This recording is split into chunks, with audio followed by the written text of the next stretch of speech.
La enfermera me despertó a las 3 de la madrugada con una llamada que cambiaría mi vida para siempre. Señora Amelia, necesita venir al hospital inmediatamente. Su hija Leticia está en estado crítico, pero escúcheme bien. No le diga nada a Rafael. Por favor, confíe en mí. Mi corazón se detuvo.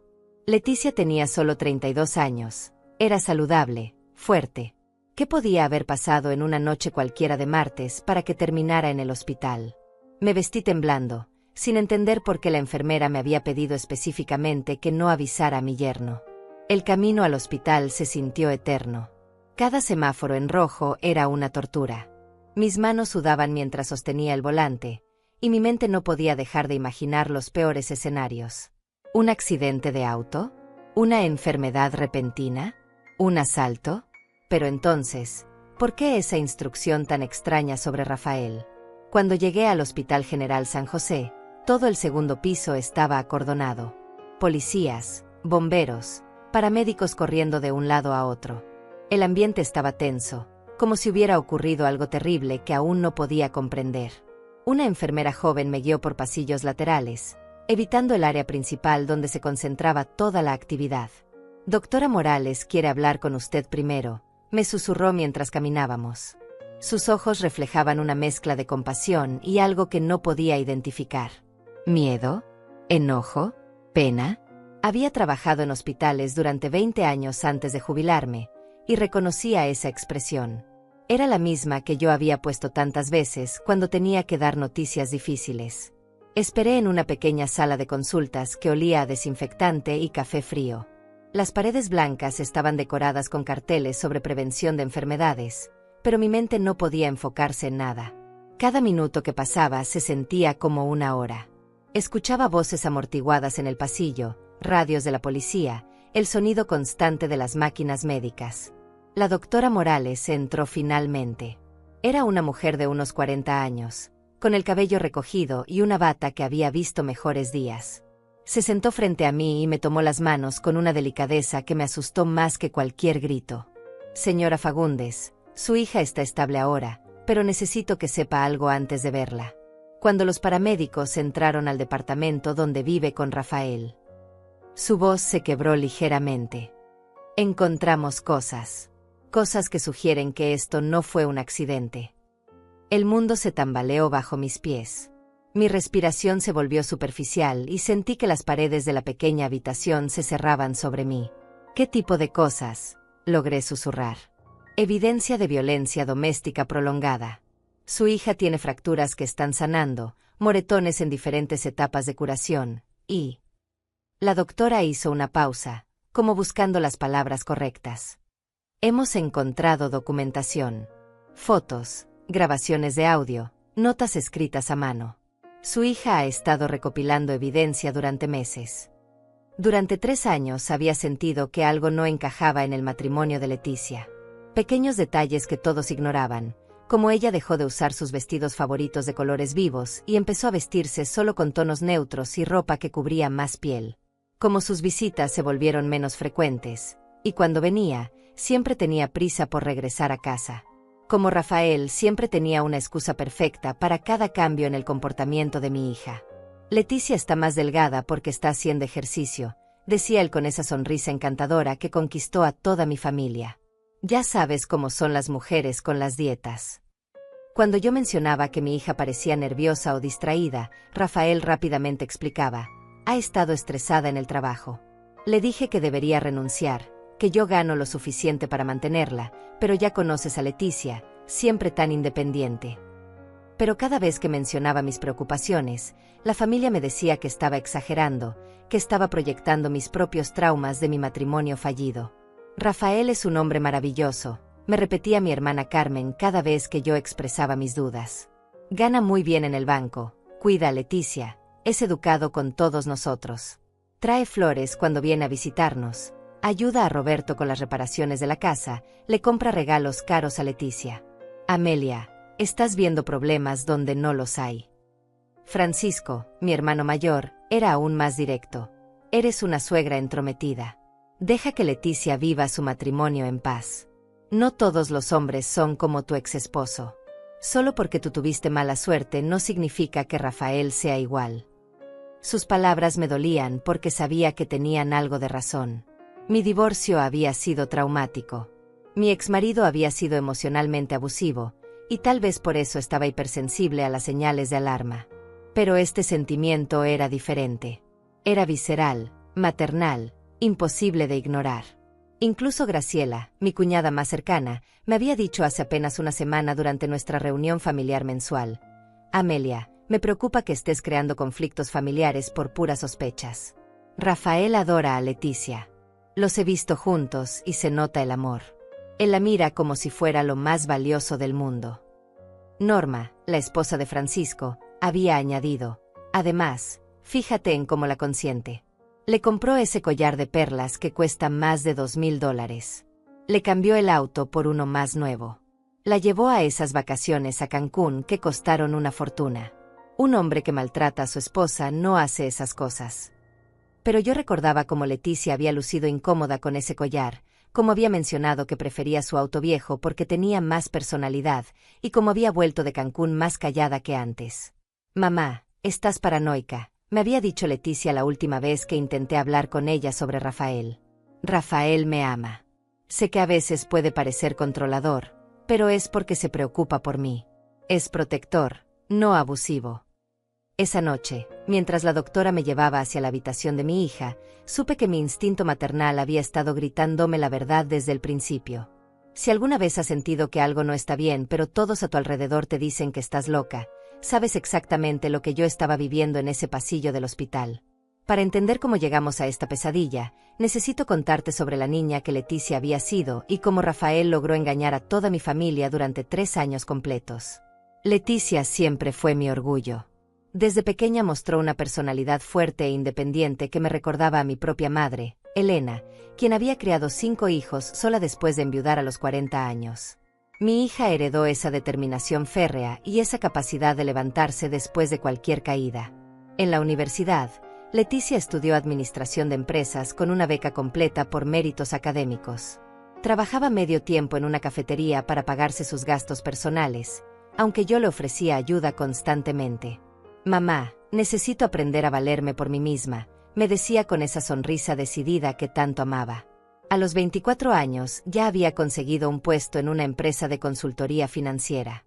Ganaba $4,500 al mes, tenía su propio departamento, viajaba por trabajo, y cada fin de semana me contaba sus aventuras con la emoción de quien está construyendo su propio camino. Quiero ser como la abuela Elena, me decía mientras almorzábamos en su restaurante favorito. Fuerte, independiente, capaz de enfrentar cualquier tormenta sin depender de nadie. Esa era la Leticia que yo conocía, decidida, ambiciosa, con planes de abrir su propia consultoría antes de los 35. Hablaba de viajar por Europa, de comprar una casa en las afueras de la ciudad, de tener hijos cuando estuviera lista, no cuando alguien más se lo pidiera. Mi familia siempre había sido unida, pero también tremendamente tradicional. Carmen, Francisco, Roberto y Norma tenían ideas muy específicas sobre cómo debía ser la vida de una mujer: casarse joven, tener hijos rápido y dejar que el esposo tome las decisiones importantes. Yo había sido la oveja negra por divorciarme y criar a Leticia sola durante 8 años. Amelia, una mujer necesita un hombre que la proteja, me repetía Carmen constantemente. Tú criaste a Leticia para ser demasiado independiente. Eso va a espantar a los buenos pretendientes. Francisco era aún más directo en sus opiniones. Las mujeres de hoy en día creen que pueden tenerlo todo, pero al final terminan solas y amargadas. Leticia necesita encontrar un buen hombre antes de que se le pase el tiempo. Cuando Leticia cumplió 28 años sin novio formal, la presión familiar se intensificó. En cada reunión familiar, alguien mencionaba que se estaba quedando solterona, que debería bajar sus estándares, que los hombres buenos no buscan mujeres demasiado exitosas. Fue en esa época de vulnerabilidad cuando apareció Rafael. Lo conoció en una conferencia de finanzas corporativas donde él trabajaba como gerente de cuentas en uno de los bancos más prestigiosos de la ciudad. Rafael tenía 35 años, un salario de $8,000 mensuales, una sonrisa perfecta y un currículum impresionante. MBA en Estados Unidos, 2 idiomas, familia de profesionales, casa propia en un barrio exclusivo. Mamá, es increíble, me dijo Leticia después de su tercera cita. Es inteligente, exitoso, divertido. Y lo mejor de todo es que respeta mi carrera. Dice que admira mi ambición. Los primeros 6 meses fueron un cuento de hadas. Rafael la llevaba a restaurantes caros, le enviaba flores a la oficina, planeaba escapadas de fin de semana a hoteles de 5 estrellas. Le regaló un collar de diamantes por su cumpleaños número 29, algo que costaba más de $3,000. Por fin Leticia encontró a un hombre de su nivel, suspiraba Carmen con alivio. Rafael tiene clase, educación, estabilidad económica. Es exactamente lo que ella necesitaba. La familia entera se enamoró de Rafael antes que mi propia hija. Francisco lo invitó a ver partidos de fútbol y a jugar cartas los domingos. Roberto le pidió consejos sobre inversiones. Graciela lo consultaba sobre préstamos bancarios. Carmen lo trataba como al hijo que nunca tuvo. Rafael es un caballero de los de antes, declaraba Norma después de cada encuentro familiar. Siempre trae regalos, ayuda con los platos, pregunta por la salud de todos. Y mira cómo trata a Leticia, como si fuera una reina. Era cierto que Rafael parecía perfecto. Llegaba puntual a todas las reuniones familiares, vestido impecablemente, con flores para Carmen y una botella de vino caro para Francisco. Escuchaba las historias de Roberto con paciencia, le ofrecía su brazo a Graciela cuando caminábamos por superficies irregulares, y siempre tenía un cumplido genuino para cada persona presente. Pero yo notaba cosas que los demás ignoraban. Notaba como Rafael siempre tenía la mano en la espalda de Leticia, guiándola sutilmente hacia donde él quería que fuera. Notaba cómo interrumpía sus historias para corregir pequeños detalles irrelevantes. Notaba cómo él contestaba preguntas que le habían hecho a ella, como si fuera su portavoz oficial. Leticia está pensando en cambiar de trabajo, anunciaba Rafael durante una cena familiar, mientras mi hija lo miraba con sorpresa. Creo que está muy estresada en su puesto actual. No había dicho nada de cambiar de trabajo, murmuraba Leticia, pero Rafael ya había dirigido la conversación hacia otro tema. Cuando mencioné esta observación a Carmen, ella me miró como si hubiera dicho algo ridículo. Amelia, eso es lo que hacen las parejas que se comunican bien. Rafael conoce a Leticia tan bien que puede anticipar sus pensamientos. Es romántico. 6 meses después de conocerse, Rafael le propuso matrimonio durante una cena en el restaurante más exclusivo de la ciudad. Le dio un anillo de compromiso que costaba $15,000, con un diamante tan grande que se veía desde el otro lado de la mesa. Va a ser la boda del año, gritaba Carmen emocionada mientras planeaban la ceremonia. Rafael insiste en pagar todo. Dice que quiere que sea perfecta para su princesa. La boda costó $40,000. Rafael eligió el lugar, el menú, las flores, la música, incluso el vestido. Quiero sorprender a Leticia con todos los detalles, le decía a Carmen, quien encontraba esta actitud absolutamente encantadora. Yo era la única que notaba cómo mi hija había dejado de tomar decisiones sobre su propia boda. Pero cada vez que expresaba una preocupación, la familia me hacía sentir como si estuviera saboteando la felicidad de mi propia hija por envidia o amargura. La noche antes de la boda, Leticia vino a mi casa para quedarse, siguiendo la tradición familiar. Estaba sentada en mi cocina, todavía con ruleros en el cabello, cuando le pregunté si era completamente feliz. Por supuesto que soy feliz, mamá, me respondió, pero había algo en su voz que no me convencía. Rafael es maravilloso. Me ama. La familia lo adora. ¿Qué más puedo pedir? Esa respuesta me rompió el corazón porque sonaba más como una justificación que como una declaración de amor. Los primeros signos de que algo estaba terriblemente mal comenzaron apenas 3 meses después de la boda, pero fueron tan sutiles que casi los pasé por alto. Leticia había dejado de llamarme todos los días.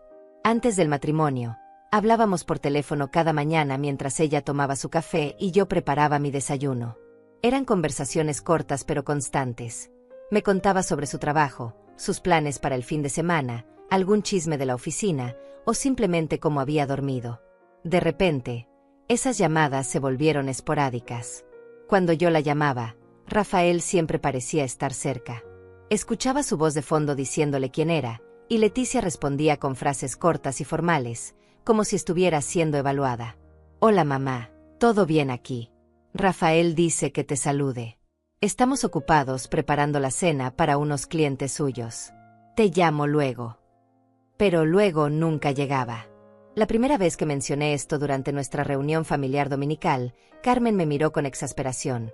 Amelia, Leticia es una mujer casada ahora.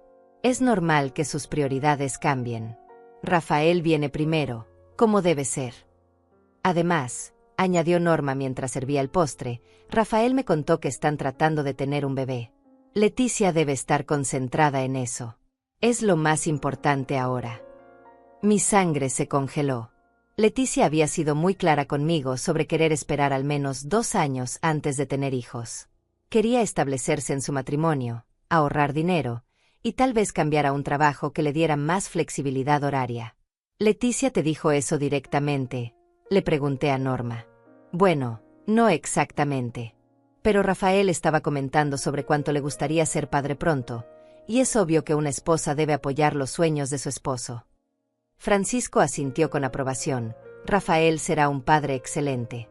Tiene la estabilidad económica y la madurez que se necesita. Leticia tiene suerte de tener un esposo que quiere formar una familia sólida. Cuando finalmente logré hablar a solas con Leticia 2 semanas después, le pregunté directamente sobre los planes de embarazo. Rafael cree que sería buena idea empezar a intentar, me dijo, pero había una vacilación en su voz. Dice que tengo 30 años y que no deberíamos esperar demasiado. ¿Pero tú qué quieres?, insistí. Quiero lo que sea mejor para nuestro matrimonio, respondió, y esa frase me heló la sangre porque sonaba como algo que había memorizado, no como algo que sentía. Los cambios en su apariencia también empezaron a ser notorios. Leticia siempre había sido colorida en su forma de vestir. Le encantaban los vestidos rojos, las blusas amarillas, los zapatos llamativos. Tenía un estilo único que reflejaba su personalidad vibrante. Pero después de la boda, empezó a vestirse exclusivamente con colores neutros: beige, gris, blanco, negro. Sus vestidos se volvieron más conservadores, con mangas largas y cuellos altos. Incluso en verano usaba ropa que cubría completamente sus brazos y piernas. Rafael me ayuda a elegir mi ropa ahora, me explicó cuando le pregunté sobre el cambio. Tiene muy buen gusto para la moda. Dice que como esposa de un ejecutivo bancario, debo proyectar una imagen más sofisticada. Pero a ti siempre te gustaron los colores vivos, le recordé. Eso era cuando era soltera. Ahora soy una mujer casada. Debo vestirme de manera más apropiada. La forma en que dijo mujer casada sonaba como si fuera una profesión completamente diferente, con un manual de instrucciones que debía seguir al pie de la letra. En las reuniones familiares, Rafael comenzó a implementar pequeños cambios en la dinámica que nadie más parecía notar. Siempre se sentaba junto a Leticia, tan cerca que sus sillas prácticamente se tocaban.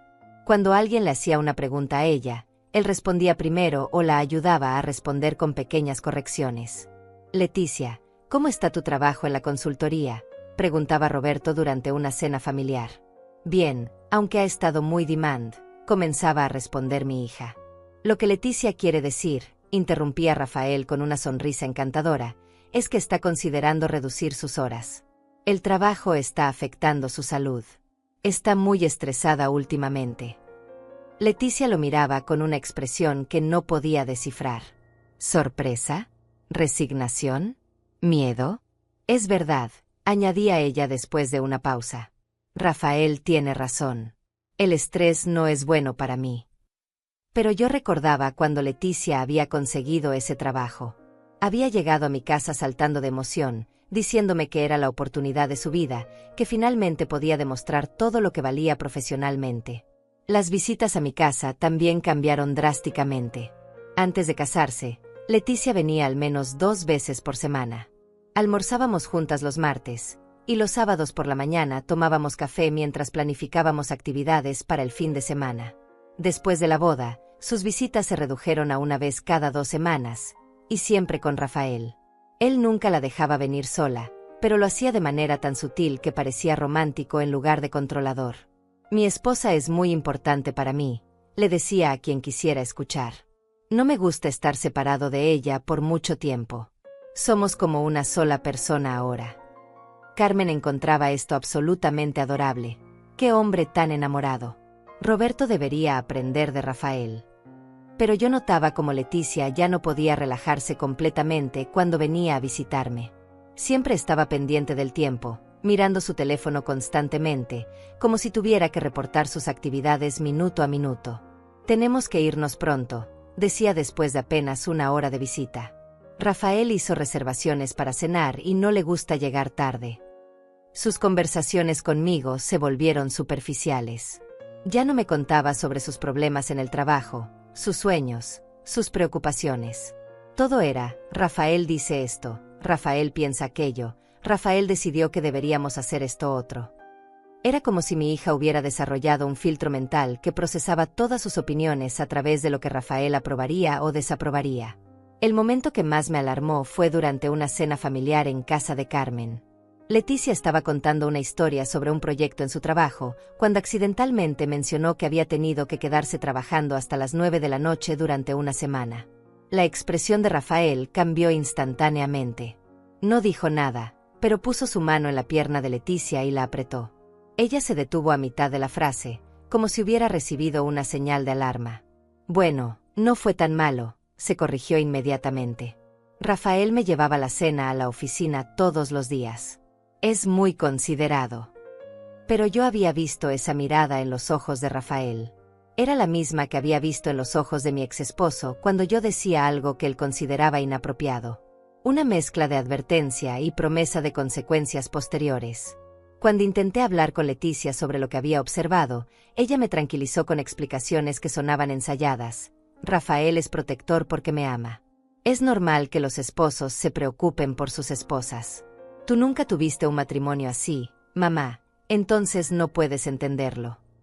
Esas palabras me dolieron profundamente, pero lo que más me asustaba era la forma automática en que las había dicho, como si fueran palabras de Rafael saliendo por su boca. La familia celebraba cada cambio en Leticia como una mejora. «Está más madura ahora», decía Francisco. «El matrimonio la tranquilizó», añadía Norma. «Rafael la está educando bien», concluía Carmen.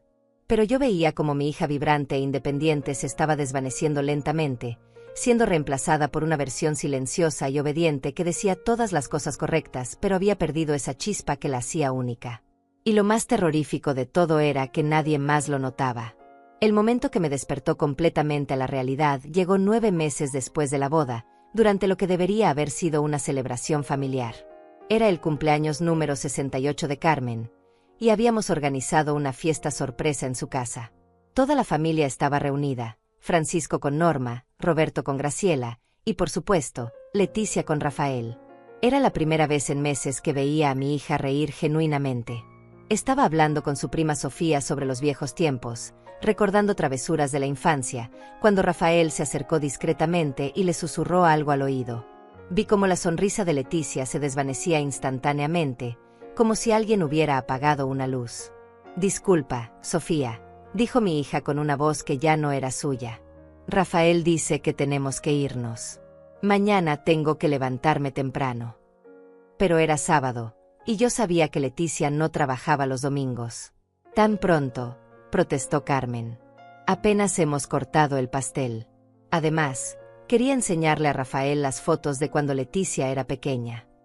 «Será en otra ocasión», respondió Rafael con esa sonrisa perfecta que ya me resultaba nauseabunda. «Leticia ha estado muy cansada últimamente. El médico le recomendó más descanso». Leticia asintió automáticamente, pero yo noté algo que me heló la sangre. Cuando se levantó para despedirse, hizo un gesto involuntario de dolor y se tocó las costillas disimuladamente. «¿Estás bien, hija?», le pregunté acercándome. «Sí, mamá. Solo un pequeño dolor muscular. Hice ejercicio muy intenso esta semana». Pero Leticia había odiado el ejercicio toda su vida. Era la mujer que prefería leer un libro antes que ir a un gimnasio. Cuando los vi alejarse, Rafael tenía su brazo alrededor de la cintura de Leticia, pero no era un abrazo amoroso. Era posesivo, controlador. La guiaba hacia el auto como si fuera su propiedad. Esa noche no pude dormir. Algo en el lenguaje corporal de mi hija, en esa forma de tocarse las costillas, en esa obediencia ciega a las órdenes de Rafael, me activó todas las alarmas maternales. Al día siguiente decidí hacer algo que nunca había hecho: espiar. Fui a la oficina de Leticia a la hora del almuerzo, esperando encontrarla sola para hablar sin la presencia de Rafael. Su secretaria me dijo que había salido, pero cuando pregunté a dónde, la respuesta me dejó helada. Señora Fagundes, Leticia pidió la tarde libre. Dijo que tenía una cita médica urgente. ¿Una cita médica un lunes por la tarde? ¿Por qué no me había contado nada? Conduje hasta el consultorio de su médico de cabecera, el doctor Martínez, que había sido nuestro médico familiar durante 15 años. Si Leticia tenía algún problema de salud serio, él me lo habría mencionado, especialmente considerando que yo era su contacto de emergencia. Señora Amelia, me dijo el doctor Martínez cuando logré hablar con él. Leticia canceló su chequeo anual hace 3 meses. Me extrañó porque siempre ha sido muy puntual con sus exámenes médicos. ¿Canceló? ¿Por qué? Su esposo llamó diciendo que habían encontrado un médico más cerca de su nueva casa. Me pidió que transfiriera todos sus archivos médicos a una clínica privada en el otro lado de la ciudad. Eso no tenía sentido. Leticia vivía a solo 10 minutos del consultorio del doctor Martínez. ¿Por qué cambiaría a un médico que quedara más lejos? Esa tarde, armándome de valor, fui directamente a casa de Rafael y Leticia. Era un departamento de lujo en un edificio exclusivo que costaba $3,500 mensuales de renta. Rafael había insistido en mudarse ahí inmediatamente después de la boda, aunque significaba que Leticia tendría que viajar 40 minutos adicionales para llegar a su trabajo. Cuando toqué el timbre, Rafael abrió la puerta. Su expresión cambió inmediatamente cuando me vio. Amelia, qué sorpresa. Leticia está descansando. Ha tenido un día muy pesado. Me gustaría verla, dije firmemente. Prefiero que no la molestes ahora. Ya sabes cómo se pone cuando está estresada. Pero desde adentro escuché la voz de mi hija. Mamá, eres tú. Rafael no tuvo más opción que dejarme pasar, pero su sonrisa era tensa, forzada. Encontré a Leticia en el sofá, vestida con una sudadera con capucha a pesar del calor. Tenía la cara pálida y ojeras profundas que el maquillaje no lograba disimular completamente. Hola, hija. ¿Cómo te sientes? Bien, mamá. Solo un poco cansada. Pero cuando se movió para darme un abrazo, vi algo que me partió el corazón. Un pequeño moretón amarillento en su muñeca, casi cubierto por la manga de la sudadera. ¿Qué te pasó en el brazo?, pregunté, tratando de mantener la voz calmada. Leticia miró rápidamente a Rafael antes de responder. Me caí en el baño esta mañana. Qué tonta, ¿verdad? Rafael me ha dicho 1000 veces que no use esos zapatos con suela resbaladiza. Es cierto, añadió Rafael inmediatamente. Le compré zapatillas antideslizantes, pero insiste en usar esos zapatos peligrosos. Las mujeres y su vanidad, ya sabes. Se rió como si fuera una broma inofensiva, pero yo noté cómo Leticia se encogió ligeramente cuando él habló. Decidí quedarme más tiempo del que Rafael claramente deseaba. Cada vez que él salía de la habitación, yo intentaba hablar con Leticia, pero ella parecía estar constantemente en guardia, como si supiera que él podía estar escuchando. Leticia, si necesitas algo, cualquier cosa, puedes llamarme a cualquier hora del día o la noche, le dije, mirándola directamente a los ojos. Lo sé, mamá. Pero estoy bien. Rafael cuida muy bien de mí. Esas palabras sonaban como un mantra que había repetido tantas veces que ya las creía. Cuando me iba, Rafael me acompañó hasta la puerta con esa cortesía exagerada que había perfeccionado. Amelia, espero que entiendas que Leticia necesita estabilidad ahora. Demasiadas visitas la alteran. Su médico dice que debe evitar el estrés. ¿Su nuevo médico?, pregunté directamente. La sonrisa de Rafael se tensó casi imperceptiblemente. Sí, encontramos un especialista excelente. Alguien que entiende mejor las necesidades específicas de una mujer casada. Esa frase me sonó extraña. ¿Desde cuándo las mujeres casadas tenían necesidades médicas diferentes? Esa noche llamé a Carmen para contarle mis preocupaciones, pero su reacción fue exactamente la que esperaba. Amelia, estás exagerando otra vez. Rafael es médico también, ¿recuerdas? Estudió medicina antes de cambiar a finanzas. Obviamente sabe que es mejor para Leticia. ¿Rafael estudió medicina? Esa es la primera vez que escucho eso. Por supuesto que lo sabías. Lo mencionó durante la boda. Hizo 2 años de medicina antes de decidir que las finanzas eran más lucrativas. No recordaba que Rafael hubiera mencionado nunca estudios de medicina, pero Carmen parecía muy segura. Además, continuó mi hermana, Leticia está en las mejores manos posibles. Rafael gana lo suficiente para llevarla a los mejores médicos privados. No entiendo por qué te quejas. 2 semanas después, durante una reunión familiar, mencioné casualmente que había visitado a Leticia y que me había parecido un poco pálida. Es normal, dijo Norma inmediatamente. Las mujeres casadas a menudo tienen esos cambios. El cuerpo se adapta a la nueva vida. Además, añadió Francisco, Rafael nos contó que están tratando de tener un bebé. Es natural que Leticia esté más delicada. Pero cuando miré a Leticia, que estaba sentada en silencio junto a Rafael, vi algo en sus ojos que me aterrorizó. Era miedo puro.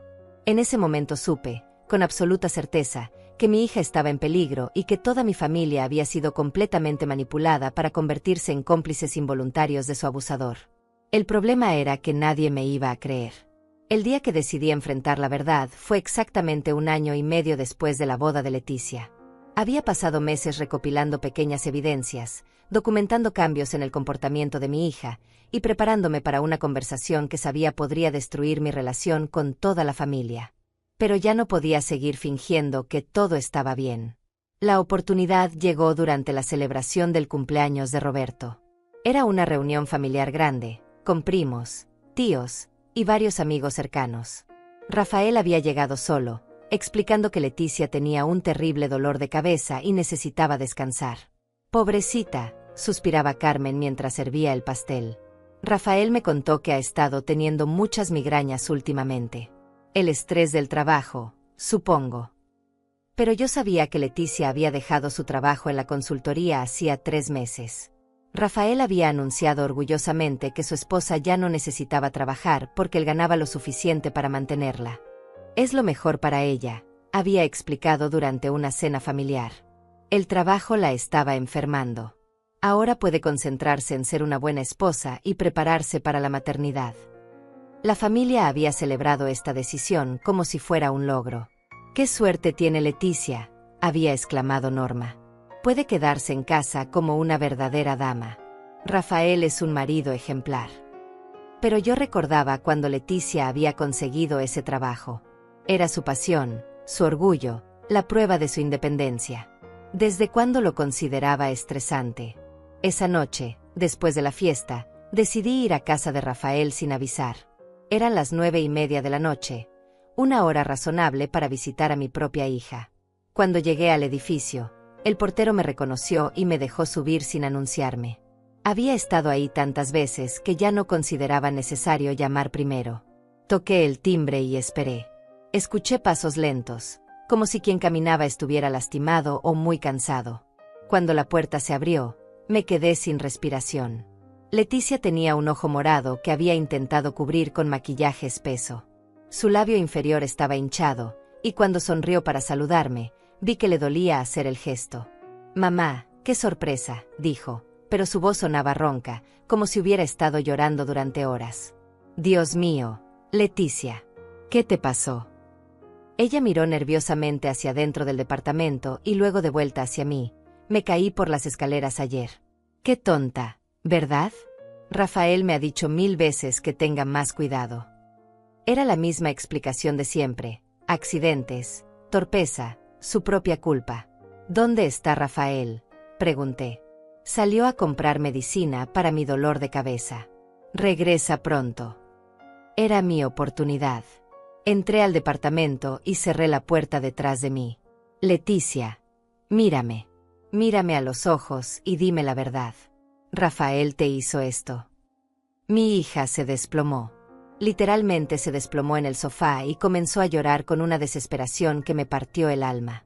No eran lágrimas silenciosas, eran sollozos profundos, primitivos, de alguien que había estado guardando dolor durante mucho tiempo. «No puedo, mamá. No puedo decirte nada. Si él se entera de que hablé contigo, ¿qué va a pasar? Te va a lastimar más». Leticia asintió sin levantar la cabeza. «Dice que si alguien se entera, va a ser peor para mí. Dice que nadie me va a creer porque toda la familia lo ama. Dice que van a pensar que estoy loca y que me van a internar en un hospital psiquiátrico». Mi sangre se congeló. Rafael había planeado esto meticulosamente. Había seducido a toda la familia, se había convertido en el yerno perfecto, había creado la imagen de ser el esposo ideal, todo para que cuando llegara este momento, nadie creyera a Leticia. Hija, yo te creo. Te he creído desde el principio. ¿En serio? Me preguntó con una voz tan pequeña que sonaba como la niña de 5 años que había sido. Por supuesto. He estado viendo las señales durante meses. El cambio en tu ropa, tu forma de hablar, cómo él te controla. He estado esperando el momento correcto para ayudarte. Leticia me abrazó como si fuera su salvavidas. Mamá, tengo tanto miedo. No sé cómo salir de esto. Él controla todo, mi dinero, mis documentos, mi teléfono. Revisa mis llamadas, mis mensajes, mis correos electrónicos. Si salgo de la casa por más de 2 horas, tengo que explicar exactamente dónde estuve y con quién hablé. ¿Desde cuándo empezó esto? Gradualmente. Al principio eran pequeñas cosas. Me decía que ropa me quedaba mejor, sugería que no necesitaba hablar tanto contigo porque eso era cosa de mujeres solteras. Luego empezó a revisar mi teléfono, por cariño, para asegurarse de que nadie me estuviera molestando. Leticia se secó las lágrimas y continuó. Después del matrimonio, todo empeoró. Comenzó a controlar mi dinero diciéndome que como esposos deberíamos tener todo en común. Abrió cuentas bancarias conjuntas y cerró las mías individuales. Dijo que era más romántico y práctico. Y la violencia física. Empezó con empujones, accidentales. Si yo decía algo que no le gustaba, me empujaba y luego se disculpaba diciendo que había sido sin querer. Luego vinieron los agarrones fuertes cuando estaba tratando de explicarme algo importante. Siempre tenía una justificación. Mi hija se levantó la manga de la sudadera y me mostró moretones en diferentes etapas de curación, algunos amarillentos, otros morados, algunos apenas visibles. La primera vez que me golpeó fue hace 6 meses. Yo había hablado contigo por teléfono sin avisarle, y cuando llegó a casa, me encontró riéndome por algo que me habías contado. Se enfureció. Dijo que yo lo estaba irrespetando al reírme de él con mi familia. ¿Por qué no me dijiste nada? Porque al día siguiente llegó con flores, chocolates y un regalo de $500. Lloró, me pidió perdón, me juró que nunca volvería a pasar. Y yo le creí. Quería creerle. Leticia me contó cómo Rafael había perfeccionado el ciclo de abuso, violencia, seguida de arrepentimiento extremo, regalos costosos, promesas de cambio, una luna de miel temporal, y luego más violencia. Cada vez las disculpas son más elaboradas. La semana pasada me compró un collar de $2,000 después de... Se tocó las costillas. Me dijo que era porque me amaba tanto que a veces no podía controlarse. ¿Y tu trabajo? ¿Realmente querías dejarlo? Por supuesto que no. Adoraba mi trabajo. Pero Rafael comenzó a aparecer en mi oficina a horas inesperadas, diciendo que quería llevarme a almorzar. Mis compañeros empezaron a hacer bromas sobre lo celoso que era. Luego comenzó a llamar a mi jefe inventando emergencias familiares para que yo tuviera que irme temprano. Al final, continuó Leticia, mi rendimiento se vio afectado porque yo estaba constantemente distraída y preocupada. Cuando mi supervisor me llamó la atención, Rafael dijo que era obvio que el trabajo era demasiado estresante para mí y que debería renunciar. Escuché la llave en la puerta y Leticia se puso pálida instantáneamente. Él está aquí. Mamá, por favor, no digas nada. Todavía no. Necesito tiempo para planear cómo salir de esto sin que me mate. ¿Sin que la mate? ¿Habíamos llegado a ese punto? Rafael entró con una sonrisa perfecta y una bolsa de la farmacia. Amelia, qué agradable sorpresa. Leticia me dijo que tenías planes familiares esta noche. Cambié de opinión. Quería ver cómo estaba mi hija después de su accidente.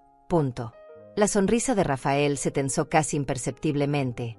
Sí, fue muy tonto de su parte. Le he dicho que use zapatos más seguros, pero ya sabes cómo son las mujeres con la moda.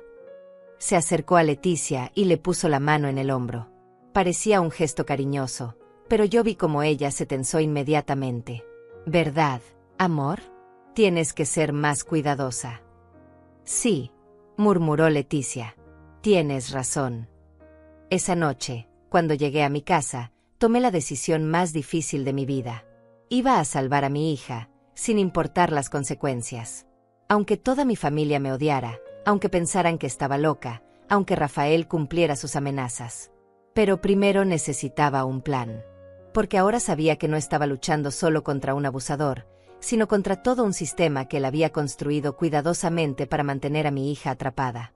Y el tiempo se estaba agotando. Pasé 3 semanas planeando meticulosamente cómo ayudar a Leticia sin poner su vida en más peligro. Sabía que un movimiento en falso podría resultar fatal, especialmente después de lo que descubrí durante mi investigación secreta. Había comenzado a seguir discretamente las rutinas de Rafael. Descubrí que todos los martes salía del banco a las 5:30, pero no llegaba a casa hasta las 7:30. ¿Dónde pasaba esas 2 horas? Un martes decidí seguirlo. Lo vi estacionarse frente a un edificio de apartamentos económicos al otro lado de la ciudad. Subió al 3er piso y entró a un departamento donde le esperaba una mujer joven, rubia, de unos 25 años. Se quedó ahí exactamente 1 hora y media. Rafael tenía una amante. Esta información me dio la primera herramienta real para ayudar a Leticia. Pero necesitaba más evidencia antes de actuar. La oportunidad llegó cuando Rafael anunció que tenía que viajar a una conferencia bancaria en Miami durante 4 días. Sería la primera vez en meses que Leticia estaría sola por más de unas pocas horas. «Voy a extrañar mucho a mi esposa», le dijo a Carmen durante una cena familiar. «Pero es importante para mi carrera. Quiero darle a Leticia la mejor vida posible». Carmen casi se derrite con esas palabras. «Eres un esposo tan dedicado, Rafael. Leticia es muy afortunada». La noche antes de que Rafael partiera, fui a cenar a su departamento. Él estaba haciendo sus maletas mientras Leticia preparaba una cena elaborada, como si fuera su última comida juntos en años en lugar de una separación de 4 días. «Leticia va a estar muy sola sin mí», comentó Rafael mientras empacaba. «Espero que la familia pueda visitarla. No me gusta que esté sola demasiado tiempo. Se pone nerviosa y hace cosas tontas». Era una advertencia disfrazada de preocupación. Estaba diciéndole a la familia que vigilara a Leticia en su ausencia. «Por supuesto», dijo Carmen inmediatamente. «Norma y yo iremos a almorzar con ella mañana mismo». «Perfecto». Eso significaba que tendría que esperar hasta el segundo día para hablar con mi hija en privado. El jueves por la mañana, después de confirmar que Rafael había llegado a Miami y que Carmen estaba en su trabajo, fui al departamento de Leticia con un plan específico. Cuando abrió la puerta, se veía diferente. Menos tensa, aunque todavía asustada. Era como si pudiera respirar un poco mejor cuando él no estaba físicamente presente. «Mamá, qué bueno verte. Entra, por favor». «Leticia, tenemos que hablar seriamente. Y tengo algo que mostrarte». Saqué las fotografías que había tomado de Rafael entrando y saliendo del departamento de su amante, junto con los horarios detallados de sus visitas que había documentado durante 3 semanas. Leticia miró las fotos en silencio durante varios minutos. Cuando finalmente levantó la vista, había algo diferente en sus ojos. No era solo tristeza, era alivio. «Sabía que algo así estaba pasando», me dijo. Había señales. Llegaba tarde con excusas extrañas, se duchaba inmediatamente al llegar a casa, revisaba su teléfono con mucho secreto. Pero cuando le preguntaba, me decía que estaba siendo paranoica y celosa. «Hija, esto nos da una ventaja. Rafael ha estado construyendo su imagen de esposo perfecto, pero esto lo destruye. La familia va a tener que creerle cuando vean estas evidencias». Pero Leticia negó con la cabeza. «No conoces a Rafael como yo. Si él se entera de que descubrimos esto, va a inventar alguna explicación. Dirá que ella es una cliente, o una prima, o que está ayudando a alguien. Y la familia le va a creer porque quieren creerle». Tenía razón. Rafael era demasiado manipulador como para dejarse atrapar fácilmente por unas fotos. «Entonces necesitamos más», le dije. «Necesitamos evidencia de la violencia». Leticia me miró con miedo. «Mamá, eso es muy peligroso. Si él descubre que estoy recopilando evidencia. Por eso tenemos que ser muy cuidadosas. Pero piénsalo, hija. ¿Cuál es la alternativa? Seguir viviendo así hasta que algún día te mate». Las lágrimas empezaron a correr por sus mejillas. A veces deseo que simplemente termine de una vez. Estoy tan cansada de tener miedo todo el tiempo. Esas palabras me desgarraron el corazón, pero también me llenaron de determinación. Mi hija estaba contemplando la muerte como un escape. No podía esperar más. Leticia, vamos a hacer esto juntas. Pero necesito que confíes en mí completamente. Durante las siguientes 2 horas, desarrollamos un plan. Leticia comenzaría a documentar secretamente los abusos. Usaría su teléfono para grabar las amenazas de Rafael, tomaría fotos de los moretones con fechas y horarios, y escribiría un diario detallado de cada incidente. ¿Pero dónde voy a esconder todo esto? Él revisa mi teléfono constantemente. Había pensado en eso. Le di un teléfono prepagado que había comprado en efectivo, sin registrar a mi nombre. Usa este teléfono solo para las evidencias. Escóndelo en un lugar donde nunca pueda encontrarlo. Y también vamos a abrir una cuenta de email secreta. Le enseñé cómo crear una cuenta de correo electrónico usando un nombre falso, y cómo enviarme copias de toda la evidencia para que estuviera respaldada en caso de que Rafael descubriera el teléfono. Mamá, tengo miedo. Si él encuentra esto. Por eso vamos a ser muy cuidadosas. Y además, voy a estar monitoreando todo. Si pasa algo, si sientes que estás en peligro inmediato, tienes que llamarme sin importar la hora. Leticia asintió, pero vi el terror en sus ojos. Estaba pidiendo a mi hija que se arriesgara aún más para poder salvarla. ¿Y qué pasa con la familia? ¿Cuándo les vamos a decir? Todavía no. Primero necesitamos evidencia irrefutable. Fotos, grabaciones, testimonios médicos. Algo que ni siquiera Rafael pueda explicar. El viernes, cuando Rafael regresó de Miami, me llamó personalmente para agradecerme por cuidar tan bien de Leticia en su ausencia. Es una bendición tener una suegra tan atenta, me dijo con esa voz melosa que ya me producía náuseas. Leticia me contó que la visitaste. Espero que hayan tenido una conversación agradable. Era una pregunta disfrazada de comentario. Quería saber qué habíamos hablado. Por supuesto. Solo conversaciones de mujeres. Ya sabes cómo somos. Sí, ya sé. Pero espero que no la hayas llenado de ideas raras. Leticia puede ser muy influenciable a veces. Otra amenaza sutil. Me estaba diciendo que no interfiriera en su matrimonio. Durante las siguientes semanas, Leticia comenzó a enviarme evidencias lentamente. Primero fueron fotos de moretones en sus brazos y piernas, cada una con fecha y hora. Luego grabaciones de audio donde Rafael la amenazaba y la insultaba. «Eres una inútil», decía su voz en una grabación. «Sin mí no eres nada. Tu propia familia me prefiere a mí. Si alguna vez tratas de dejarme, me aseguraré de que todos sepan lo loca que estás». Las grabaciones eran devastadoras. Rafael usaba un lenguaje degradante que nunca había mostrado en público. La llamaba estúpida, fea, inútil, gorda. Le decía que nadie más la querría jamás, que era afortunada de tener un esposo que la tolerara. Pero la evidencia más impactante llegó 3 semanas después. Leticia me envió fotos de documentos que había encontrado escondidos en el estudio de Rafael. Eran reportes médicos falsos.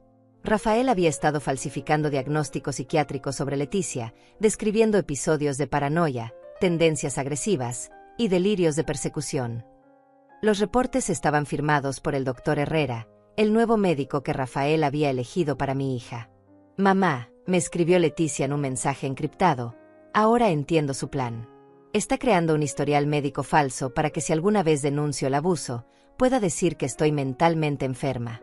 Los reportes dicen que tengo episodios psicóticos donde me lastimo a mí misma y luego culpo a otros». Mi sangre se heló. Rafael no era solo un abusador, era un psicópata que había planificado meticulosamente la destrucción total de mi hija. Había llegado el momento de actuar. Pero sabía que tendría que enfrentar no solo a Rafael, sino a toda mi familia que había sido completamente manipulada para ser sus aliados. La guerra estaba a punto de comenzar. El momento de la confrontación llegó de la manera más inesperada posible. Era un sábado por la noche cuando recibí esa llamada desesperada del hospital que mencioné al principio de esta historia. Pero ahora que conoces todo el contexto, puedo contarte lo que realmente pasó esa noche. Leticia había estado recopilando evidencias durante 5 semanas cuando Rafael descubrió el teléfono secreto.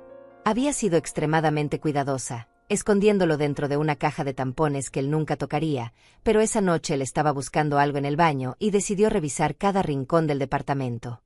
Según me contó después, cuando Rafael encontró el teléfono y vio todas las fotos, grabaciones y mensajes, entró en una furia que ella nunca había visto antes. Durante 2 horas me golpeó sin parar, me susurró desde la cama del hospital. Decía que lo había traicionado, que era una perra mentirosa, que iba a pagar por haberlo espiado. Me pateó las costillas hasta que no pude respirar. Pero esta vez, Leticia había logrado hacer algo que nunca antes había conseguido. Durante el ataque, había presionado un botón de emergencia en un pequeño dispositivo que yo le había dado semanas atrás. Era un sistema de alarma personal que se conectaba directamente con una empresa de seguridad privada. Cuando lo activó, automáticamente se enviaron alertas a la policía, a los paramédicos y a mí como contacto de emergencia. Rafael no sabía del botón de pánico, me explicó Leticia. Cuando empezó a llegar la sirena de la ambulancia, se puso loco. Sabía que esta vez no podía inventar una excusa. Por eso cuando llegué al hospital, todo el piso estaba acordonado. La policía había encontrado a Rafael tratando de limpiar evidencias en el departamento mientras los paramédicos se llevaban a Leticia. Pero ya era demasiado tarde, las grabaciones, las fotos y el testimonio médico eran irrefutables. El doctor Herrera, el médico que había estado ayudando a Rafael a falsificar reportes psiquiátricos, también fue arrestado esa noche. Resultó que no era un médico real. Era un actor que Rafael había contratado para representar el papel, y que había estado cobrando $500 por cada reporte falso. Pero la familia todavía no sabía nada de esto. Mientras Leticia estaba siendo estabilizada en el hospital, yo sabía que tendría que enfrentar la reacción de Carmen, Francisco, Roberto y los demás. Rafael había construido una imagen tan perfecta durante 3 años que iban a tener dificultades para creer la verdad. La primera llamada fue de Carmen, a las 6 de la mañana del domingo. Amelia, ¿es cierto que Rafael está en la cárcel? Roberto vio algo en las noticias sobre un arresto por violencia doméstica, pero debe ser un error. Rafael jamás haría algo así. Carmen, necesitamos hablar. Toda la familia. Hay cosas que no saben sobre Rafael. ¿Qué cosas? Amelia, espero que no estés aprovechando esta situación para inventar mentiras sobre Rafael. Ese hombre ha sido un ángel con Leticia. 2 horas después, había logrado reunir a toda la familia en la sala de espera del hospital. Francisco llegó furioso, Roberto confundido, Norma en negación total, y Graciela llorando porque algo terrible le había pasado a ese pobre Rafael.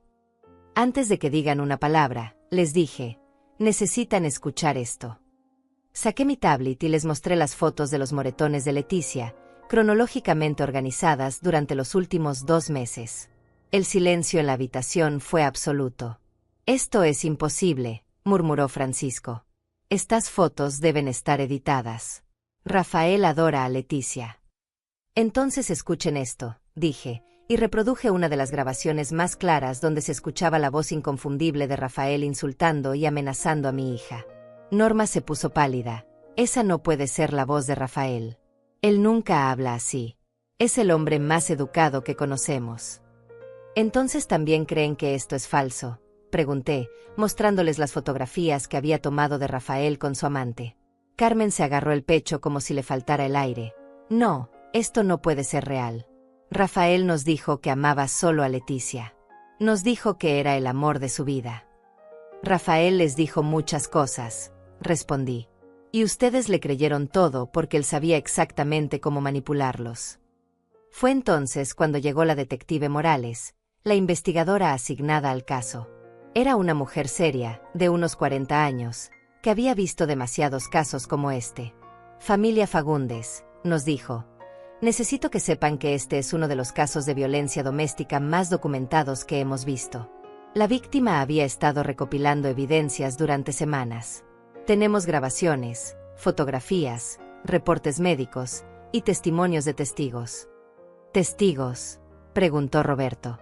Varios vecinos del edificio habían escuchado gritos y golpes provenientes del departamento, pero Rafael Mendoza había logrado convencerlos de que su esposa tenía problemas mentales y que a veces tenía episodios violentos contra sí misma. Francisco se veía devastado, pero nosotros lo defendimos. Siempre que Amelia trataba de decirnos que algo estaba mal, nosotros la callábamos. La detective continuó: es muy común en estos casos. Los abusadores como Mendoza son expertos en manipulación social. Construyen una imagen pública perfecta específicamente para aislar a sus víctimas. Ustedes no son los primeros familiares que son engañados de esta manera. Carmen empezó a llorar. Leticia debe odiarnos. La abandonamos completamente. No, les dije firmemente. Leticia los ama. Por eso nunca les dijo nada. Rafael la convenció de que ustedes nunca le creerían, y lamentablemente, él tenía razón. En ese momento entró la doctora Martínez, la médica que había estado tratando a Leticia esa noche. La paciente está estable, nos informó. Tiene 3 costillas fracturadas, un hematoma pulmonar menor, múltiples contusiones y signos de trauma psicológico severo. Pero va a recuperarse completamente. ¿Podemos verla?, preguntó Graciela. Está despierta y ha pedido específicamente ver a su madre primero. Después podrán pasar de a uno. Cuando entré a la habitación de Leticia, estaba conectada a varios monitores pero consciente y alerta. Me sonrió débilmente cuando me vio. Mamá, gracias por no rendirte conmigo. Nunca me habría rendido contigo, hija. Nunca. La familia ya sabe todo. Sí. Y están devastados por no haberte creído antes. Pero lo importante es que ahora saben la verdad. Leticia cerró los ojos por un momento. Tengo tanto miedo, mamá. Rafael tiene conexiones, dinero, abogados caros. ¿Y si logra salir de la cárcel? ¿Y si cumple sus amenazas? Era una preocupación válida. Rafael había construido una red de contactos profesionales durante años. Tenía recursos financieros considerables y conocía el sistema legal mejor que nosotros. Hija, vamos a asegurarnos de que no pueda lastimarte nunca más. Pero necesitas ser fuerte y testificar contra él. No sé si puedo enfrentar un juicio público. Él va a tratar de hacerme ver como una loca. Tiene esos reportes médicos falsos. Ya no los tiene. La policía confiscó todo como evidencia. Y además, descubrieron que el doctor Herrera no era un médico real. Leticia abrió los ojos con sorpresa. ¿Qué? Era un actor que Rafael había contratado. Todo su plan para hacerte ver como mentalmente inestable se desmoronó cuando investigaron sus credenciales. Por primera vez en meses, vi algo parecido a la esperanza en los ojos de mi hija. Pero sabía que la batalla legal apenas estaba comenzando. Rafael tenía dinero suficiente para contratar a los mejores abogados de la ciudad, y ellos iban a usar todas las tácticas posibles para desacreditar a Leticia.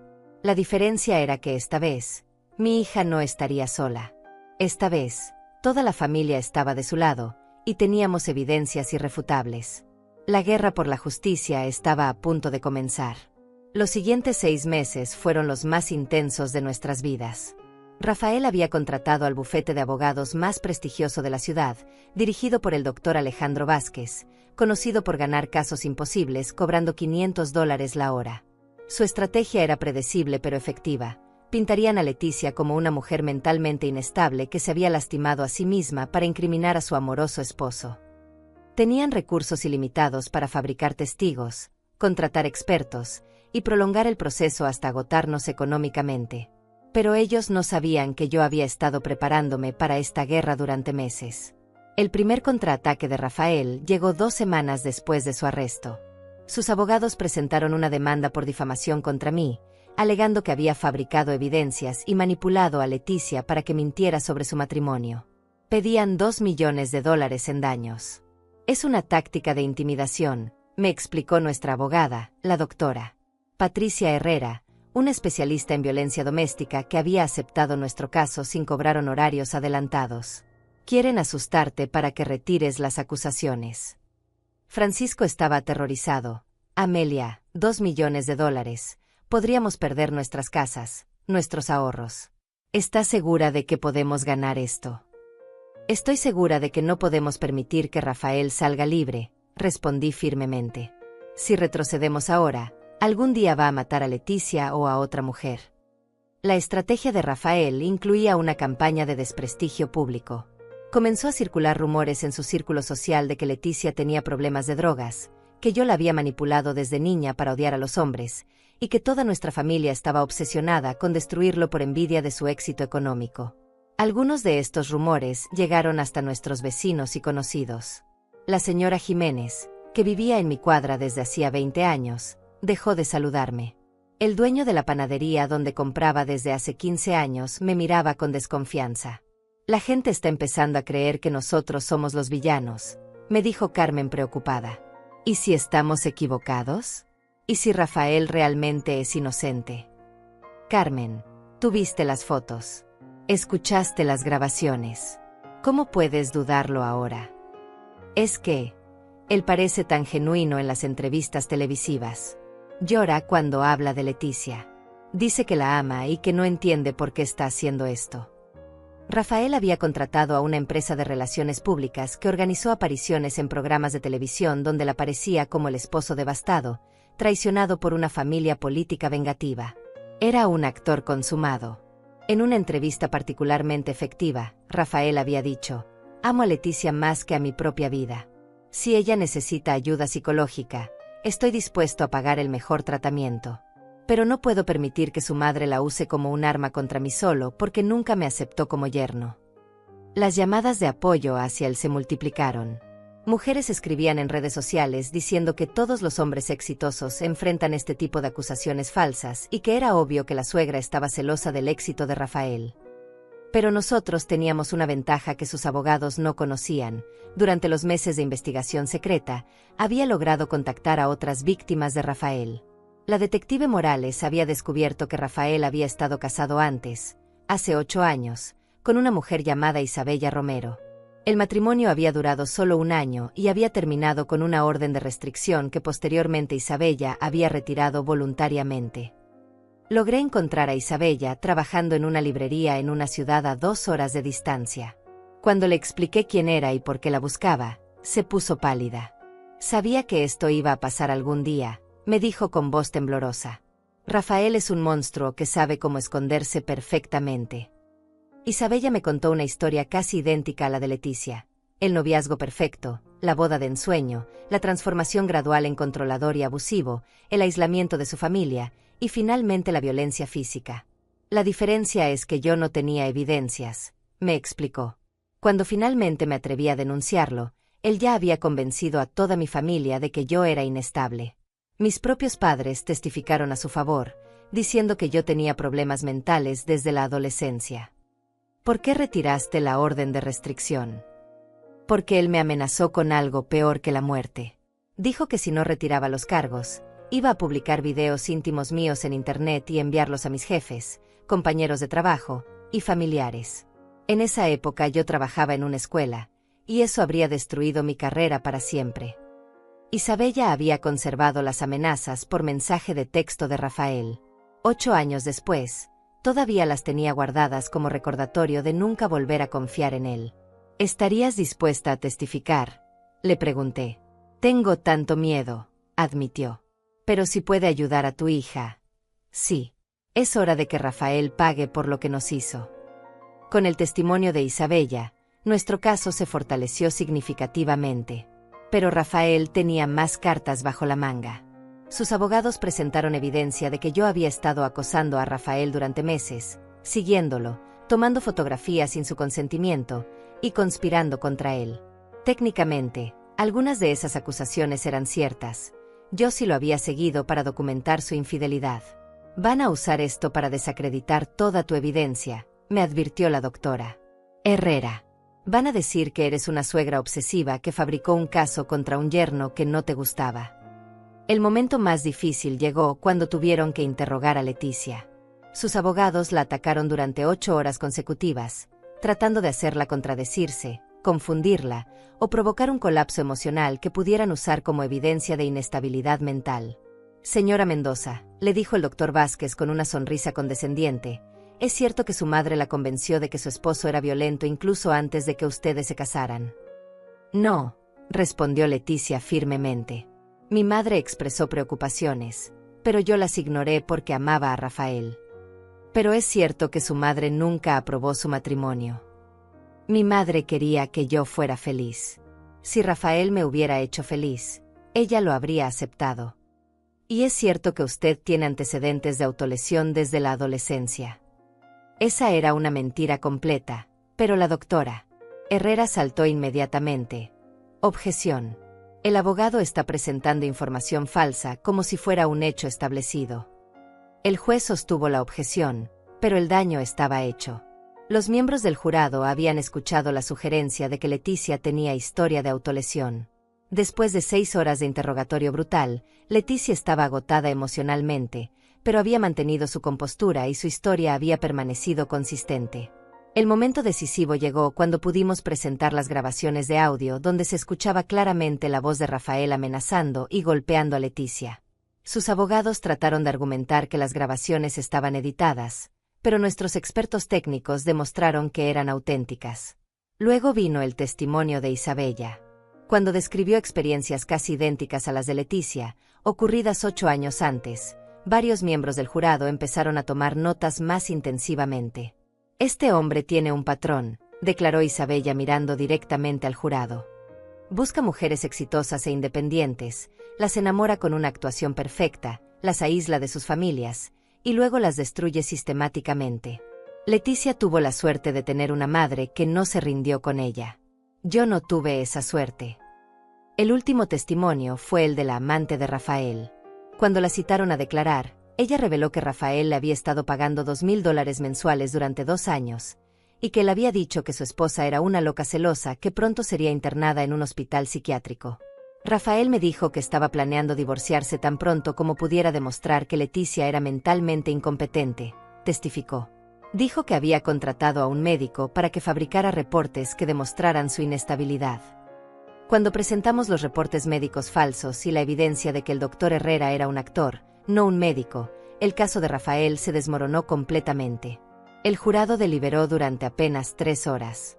Culpable de todos los cargos. Rafael fue sentenciado a 12 años de prisión por violencia doméstica agravada, fraude, soborno y conspiración. Además, fue obligado a pagar $300,000 en daños compensatorios a Leticia.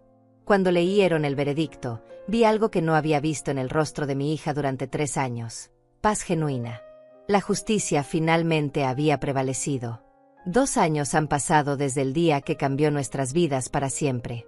Mientras escribo estas líneas, veo a través de mi ventana a Leticia jugando en el jardín con su hija de 6 meses, Esperanza, una bebé hermosa que nació del amor verdadero, no del control y la manipulación. El camino hacia la sanación no fue fácil ni rápido. Los primeros meses después del juicio fueron especialmente difíciles para Leticia. Aunque Rafael estaba en prisión, los efectos psicológicos del abuso tardaron mucho tiempo en desaparecer. Había noches en que despertaba gritando, creyendo que él había regresado. Había días en que no podía tomar decisiones simples, como qué ropa ponerse o qué desayunar, porque durante años Rafael había tomado cada decisión por ella. Mamá, no sé quién soy sin alguien diciéndome qué hacer, me confesó una tarde mientras tomábamos café en mi cocina. Rafael me controló durante tanto tiempo que perdí completamente mi identidad. La terapia psicológica fue fundamental. La doctora Elena Vázquez, una especialista en trauma y violencia doméstica, trabajó con Leticia durante 1 año y medio para ayudarla a reconstruir su autoestima y su confianza en sí misma. La recuperación del abuso psicológico es un proceso gradual, me explicó la doctora.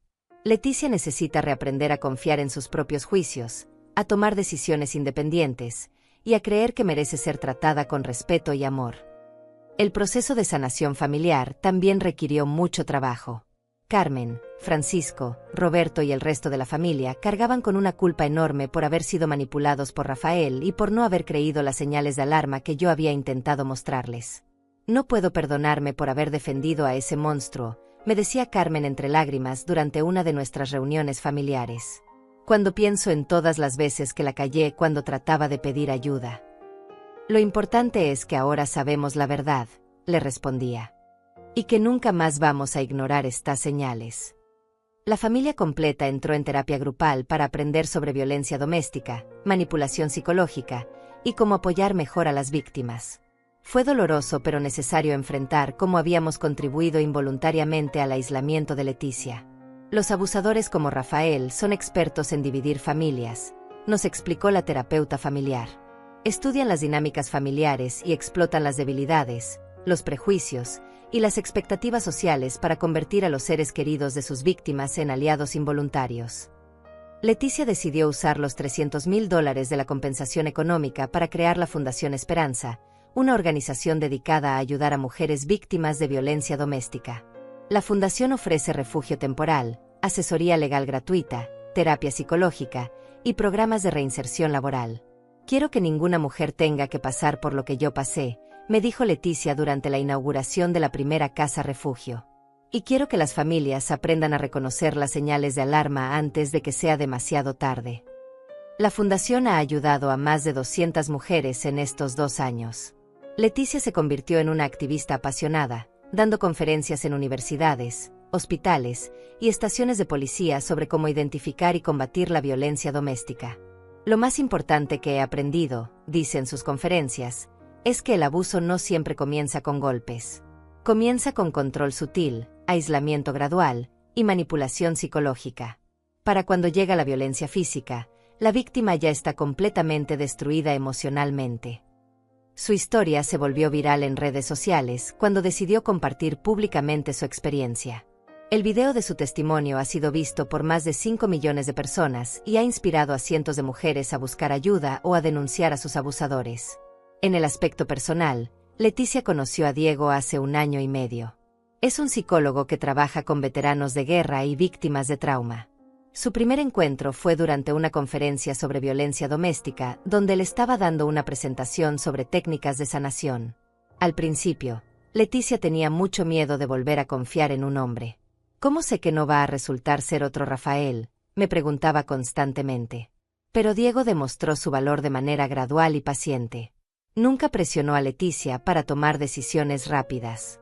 Respetaba completamente su autonomía. Cuando ella necesitaba espacio, él se alejaba sin drama. Cuando necesitaba apoyo, él estaba ahí sin condiciones. La diferencia más grande, me contó Leticia, es que Diego me hace sentir más fuerte, no más débil. Con Rafael, cada día me sentía más pequeña, más dependiente, más insegura. Con Diego, siento que estoy creciendo, que puedo ser yo misma completamente. Su relación se desarrolló lentamente, con mucha comunicación abierta y terapia de pareja para asegurarse de que ambos entendieran las necesidades emocionales del otro. Cuando decidieron casarse el año pasado, fue una ceremonia pequeña, íntima, donde Leticia tomó cada decisión por sí misma. Esta vez soy yo quien elige todo, me dijo mientras probábamos vestidos de novia. El lugar, la música, las flores, el menú. Y si cambio de opinión sobre algo, puedo hacerlo sin que nadie me haga sentir culpable. La boda fue hermosa y genuina. Leticia irradiaba felicidad real, no la sonrisa forzada que había tenido en su primer matrimonio. Diego la miraba con admiración y respeto, no con posesión. Era evidente que él la amaba por quien era, no por quien podía moldearla para que fuera. Cuando nació Esperanza hace 6 meses, toda la familia lloramos de alegría. Esta bebé representa todo lo que Leticia recuperó: su libertad, su derecho a tomar decisiones, su capacidad de amar y ser amada de manera saludable. Voy a criarla para que sea fuerte e independiente, me dice Leticia mientras amamanta a su hija.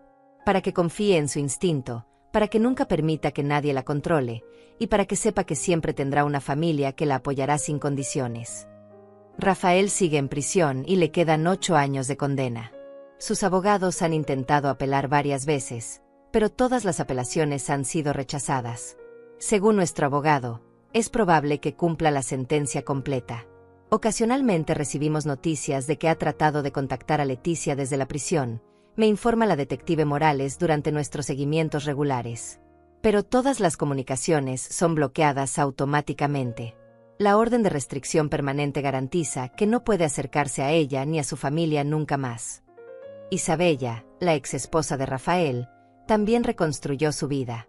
Se mudó a nuestra ciudad después del juicio y ahora trabaja como coordinadora de programas en la Fundación Esperanza. Ella y Leticia se convirtieron en amigas cercanas, unidas por una experiencia compartida, pero también por la determinación de convertir su trauma en una fuerza positiva. Sobrevivimos, me dijo Isabella durante la última reunión de la fundación. No solo sobrevivimos, sino que prosperamos. Y ahora estamos ayudando a otras mujeres a hacer lo mismo.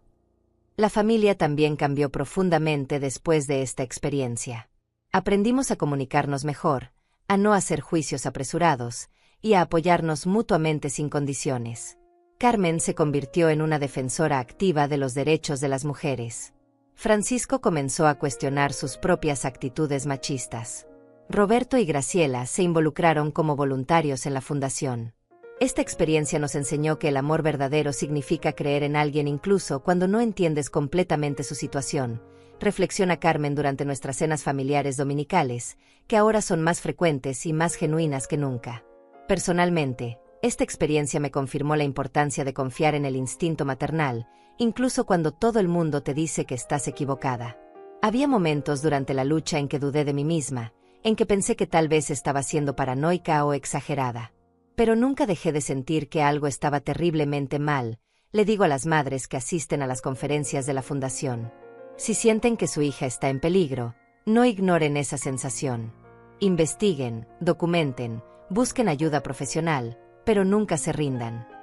Hoy, mientras veo a Leticia reír genuinamente mientras juega con Esperanza en el jardín, con Diego preparando la parrilla para nuestro almuerzo familiar dominical, me siento profundamente agradecida. Agradecida por haber confiado en mi instinto. Agradecida por no haberme rendido nunca. Agradecida por haber aprendido que a veces, amar a alguien significa estar dispuesta a que toda la familia te odie temporalmente. Agradecida por haber descubierto que la verdad siempre prevalece, aunque tome tiempo.